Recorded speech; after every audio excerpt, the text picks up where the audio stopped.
করতে হবে। নতুন সপ্তাহের জন্য সুন্দর ও পরিষ্কার পরিচ্ছন্ন পরিবেশ সৃষ্টি করতে হবে। মানে সেদিন আমরা কি করব বলো, সবাই মিলে আমাদের শ্রেণীকক্ষটা পরিষ্কার করব। দলবদ্ধভাবে কাজ করার আনন্দ শেখানো হয়। নতুন সপ্তাহের জন্য সুন্দর ও পরিচ্ছন্ন পরিবেশ সৃষ্টি করতে হবে।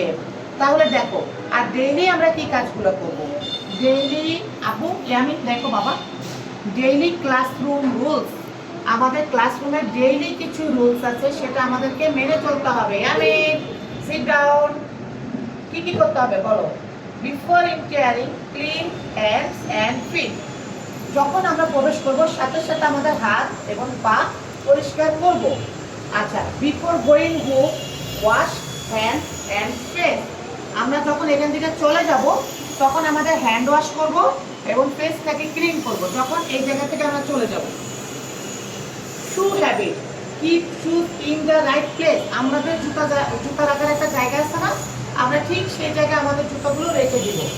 এরপরে আরেকটা দেখো, খাবারের পর নিজের জায়গা পরিষ্কার করে রাখা। আমরা যখন খাবার খাবো আমাদের জায়গাটা সুন্দর করে পরিষ্কার করে রাখবো। আপনার বলো, খাবারের পর কি করতে হবে? রাখতে হবে।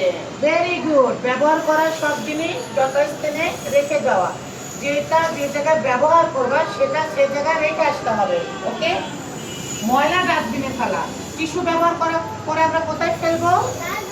ডাস্টবিনে ফেলবো। Team work help you friends. বন্ধুদেরকে সহযোগিতা করতে হবে একসাথে। ঠিক আছে। রেসপন্সিবিলিটি, শ্রেণীকক্ষ পরিষ্কার পরিচ্ছন্ন রাখার দায়িত্ব কার? আমাদের সবার। সবাই একসাথে ক্লাপ করো।